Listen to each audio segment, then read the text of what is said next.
Salamat kayo, buhi pa. Oh.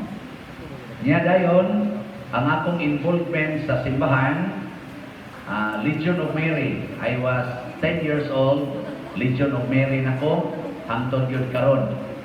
Niya dayon, kanailang bisyo diya, kanang choir. Muna ako sa bisyo sa una. Ang katakanta ba, simbahan, pero pati kong tingog, mong diha ko ni-appeal sa choir.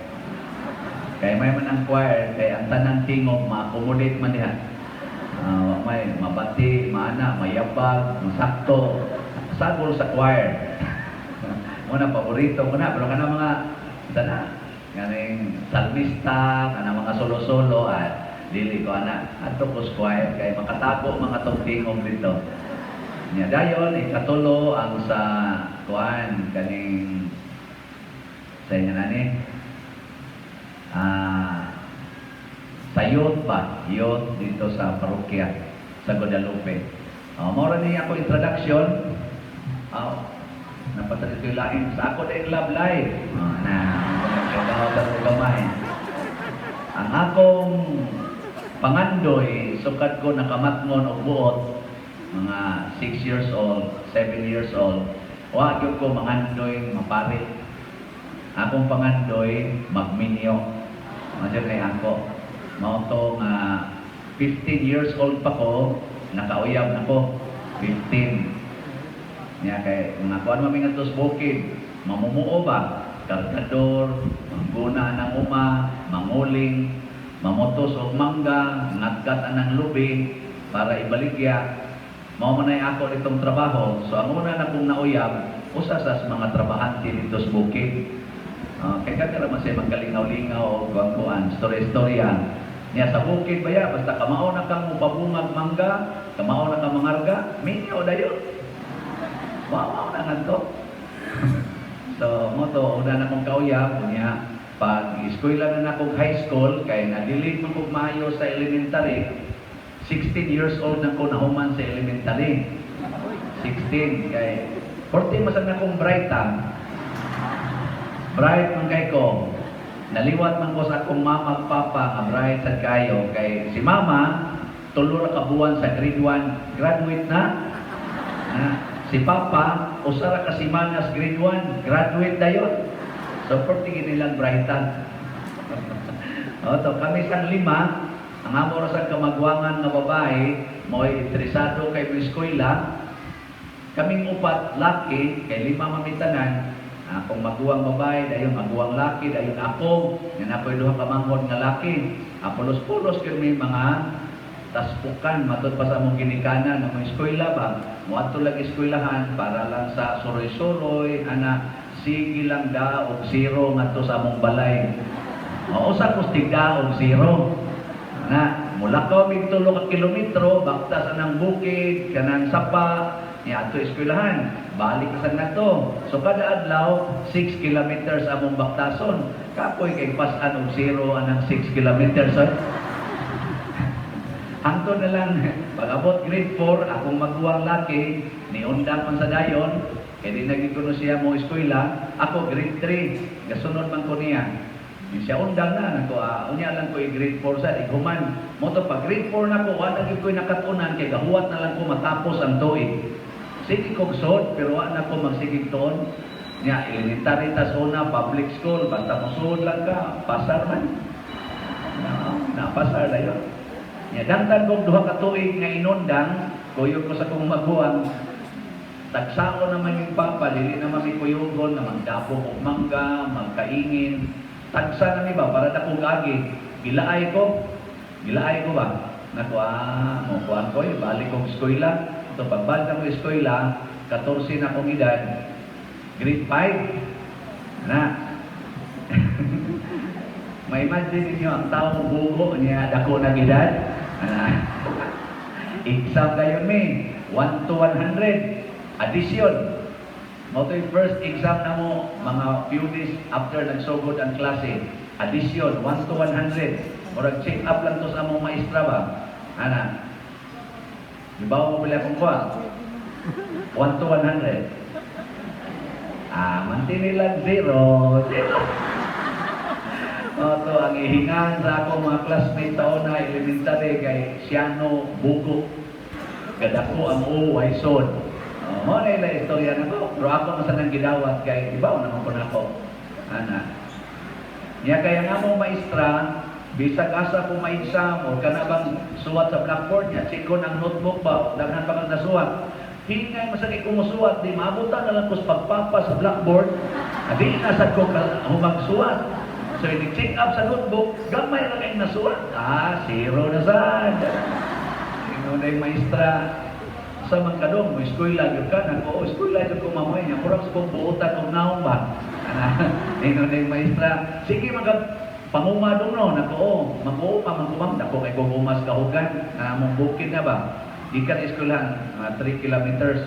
Ingon dahil siya, unsa ka dong, ato na lang kas garden. Pastan, lipayan ako, ibutan ko garden.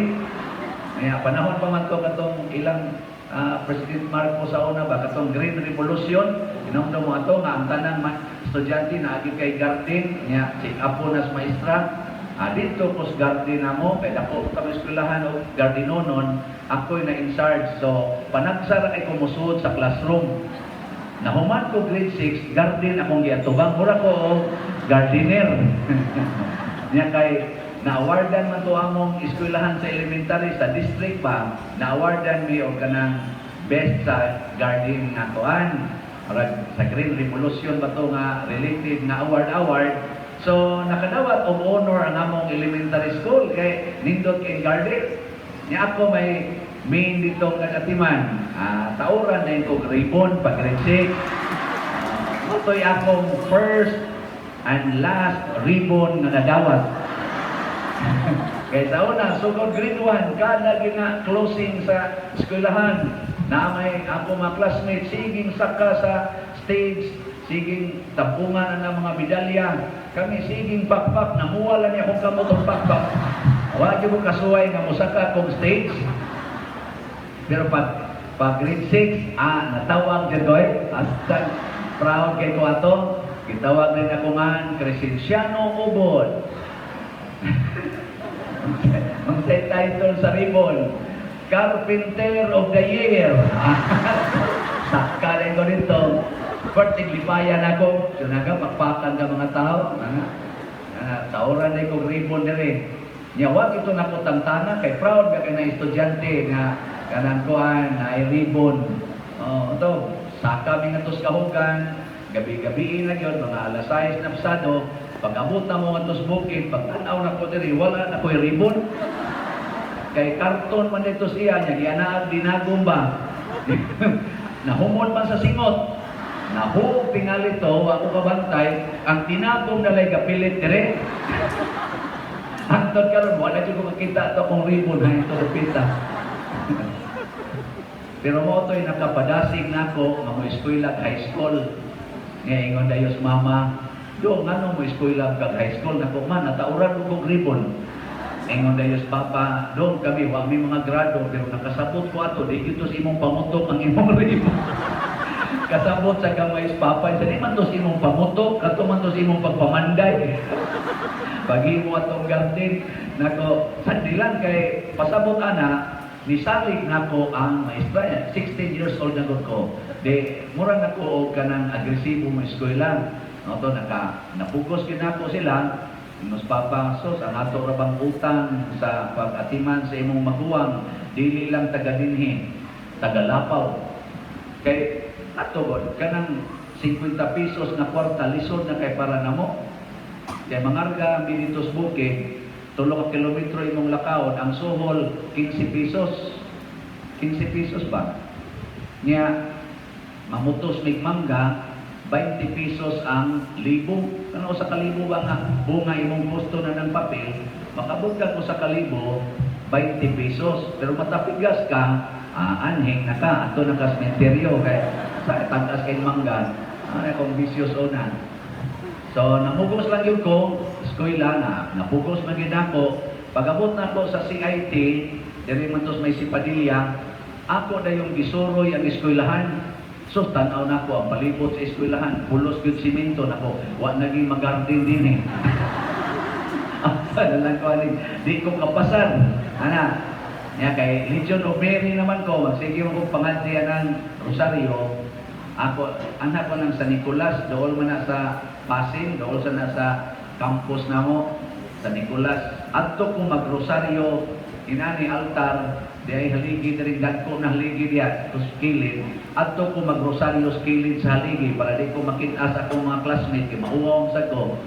Sige kong ampos, Ginoo nga, Lord, tuyo ka intaw nga kong utok. Kaya akong nailhan, kanaramang radyo, tuyokon man imong radyo para mabalhin ang istasyonan. Ana, ako gi una-una nga akong istasyonan nga naputangan bugok nga istasyonan. Nako Lord, mahal nga birhen. Kaya sige mo kung Rosario nako, tuyo ka lang ni gamay akong utok na makabot tas makapasar. Ana, nyawa may laing bisyo iguli sa balay nga akong suga dito kandila. Gamay ra sad nga lamisa kay murag to siya tawag og payag, way electricity nya o mohangad ka sa langit, makita nimong bituon ginagmay kay usloton kayo nya kagyan pinobre gyud. Nya kasagaran maglakaw ra ko ika CIT padung sa Guadalupe, mga duldool sa na mga 4 ka kilometro. Ana, so lakaw na nako para wa na may pangliti. Nya akong sudan kasagaran luya og asin tuslod nya kaon na nang ginaling sa bato ba nga mais ba. Ana, kakuan mo ana kanang numero 12 nga hait makainak pag ginaling sa bato, mura makanlat imong tutudlan dinhi. Labi na gabi na kanang bahaw-bahaw na ba. So mo na akong kinabuhi matud pang mama mo eskwela man jud ka, alam mo antos gyud. Akong bawon kasagaran 8 pesos tibok semana na na. Ang pliti ato panahon na pagsugod nako 50 tapos ang pliti one way. Ana. So grabe-grabe na gito. Pero ako tong giantos na kuan ato lang yun. Ikatapos sa Sabado na may klase, hinahinay sa pangarga ngadto. Pakyaw na mga gunahon tag sa kadlaw. Suhulan sa og 15 pesos sa kadlaw. Pakyaw sa gunahon. May nalala makabaon na sa kotibok semana.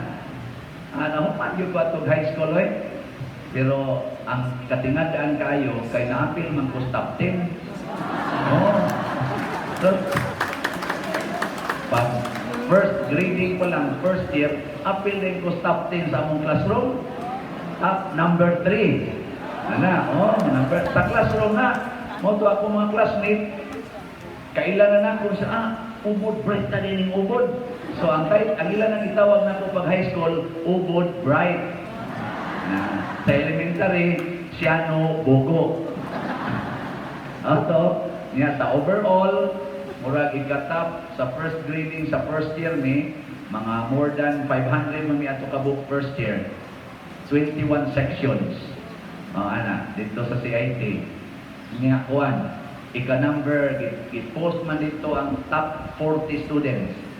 Nya, ika-number 37 ko, pag first grading, layo kayo. Pag second grading, top 21 ako. 21 na. Pagka third grading, ika-number 13. Pag fourth grading, appeal na ko sa top number 7 ako. Overall. Nawa, isa lang yun Ginoo. Ni-graduate ko high school, ako mo'y fifth honor. Ako bagoy hit pa sa CAT, kanang wing commander, sa Air Force mami dito. Pwede, sikata na ko pag 4th year, high school. Daghang ikong kuya ba to? Dito ko kauya po, 7 ka po. Pero one at a time. One at a time, pag college na nako, ingon ako, manguyab ko ron, pang minyo ay naginig. Moto, ang akong ikawalong uyab, ikasiyang, kung ika na po, pang minyo ay dito, pero nagkabuwag man wak madayon. Paano sila, pang minyo ay, katulong ko nag-set og minyo. Muna na siya katapusan sa istorya. Ari na ta sa katapusan sa panahon. So ito inyong title garot. The Divine Mercy in Time. Katapusan. Usay pinisaya na ang kaluoy sa Ginoo sa katapusan sa kalibutan. Na. So, inyong tanaw, sa akong istorya ninyo nga akong nagian, kung matapos ang kalibutan karon, asa ka ko ibutang sa Ginoo, impyerno, langit.